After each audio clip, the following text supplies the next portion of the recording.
Today we're going to work on making the frosting for our cupcake. So I have a pinch pot here that I made into the base of my cupcake, and I might want to add some designs to look like the wrapper of the cupcake. For your frosting you have two options. You can make another pinch pot that would fit over the top, or you can make a coil of clay and spiral it. So we'll do a quick pinch pot. So I have a piece of wedged clay here, and I'm going to go ahead and make this into a pinch pot. So I roll it into a ball in my hands, and then I can go ahead and push my thumb in almost all the way through. I can start to feel it on the back side, and then I just carefully pinch and turn. Okay, so when I'm pinching, you'll notice I'm pinching with my right hand, because I'm right-handed, and it's a duckbill type of pinching. Okay, I'm not pinching with two fingers. So I'm going to pinch and turn until I start to get a pinch pot. Now I'll want to compare it to my base, because the frosting will want to drape over the edge of the base of the cupcake. And if my hands get tired, I can switch and pinch with my other hand. And if it's not big enough, I kind of need to pinch and pull out a little bit. Still trying to keep a consistent pinch pot. For this one, I don't really want to set it on the table because I want to keep the rounded edge here, and if I set it on the table, I will make it flat. So here I can compare again. It looks like it's bigger, and now they're about both the same size, so that tells me I'm almost there, but I need to pinch it out a little bit more. So I'll pinch and pull.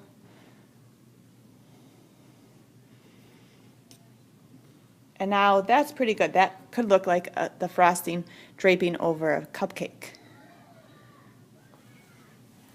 So that's one type of frosting. Some kids then like to add a little bit of a layer of frosting to that. You can take another piece of clay and then just kind of press it down against the table to flatten it, or spread it out in your fingers to mold it and shape it into a piece of frosting that might be draping over the top of a cupcake. Okay, and then when I have this piece the way that I want it, I could check it out first and see if it looks good. That looks nice. Now I need to attach it. So to attach, oops, it ripped. That's okay. I can just smooth it back together. To attach two pieces of clay, I'm going to have to slip and score. So to slip and score, you're going to need a scoring tool and some water. And I just scratch up the clay where I'm going to attach it. So both pieces. And then I take a little bit of water.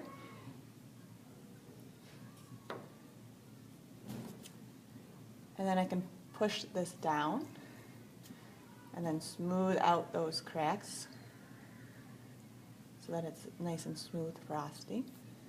Okay, so anything that I'm going to attach to this, I'll have to slip and score, so any decorations get slipped and scored. And then that could be the start of this cupcake's frosting. Okay, so that's option number one. Option number two looks more like frosting that was piped on. So I would start with a coil. So to start with a coil, I had a ball of clay, and then now I'm just rolling it between my hands. And then I'm going to roll the coil out. So right now, you can see it's oval. I want it to be round, so I can press it down a little bit on the table so that it becomes round. And then I would roll it out in my hands like this. So I can use one hand and roll gently side to side. Notice when I roll the coil, it goes from the palm of my hand all the way to my fingers. So the palm of my hand all the way to my fingers. Okay, so I'm rolling the entire length of the coil. I can use two hands. Okay, to make a spiral, you can do it two ways. You can make a really long coil.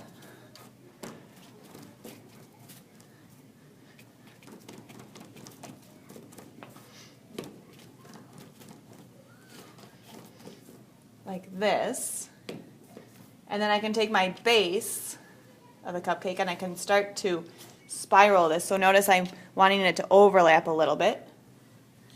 I could spiral this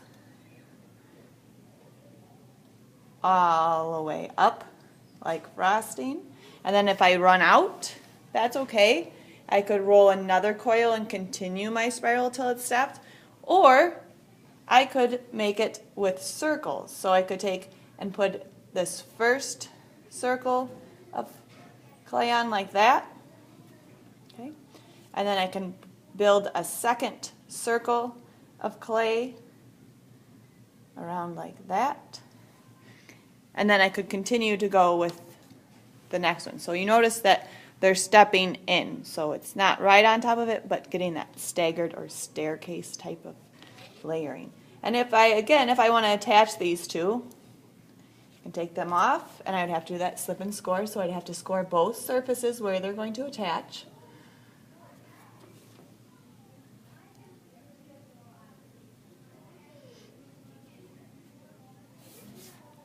And then this one is going to set on top of there, so I'd flip it over and score.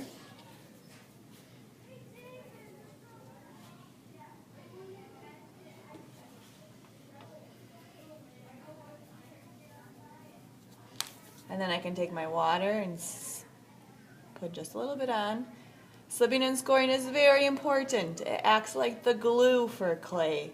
If you don't do it, things will fall apart when they dry. They'll stick a little bit today, but once we let these dry, they will fall apart.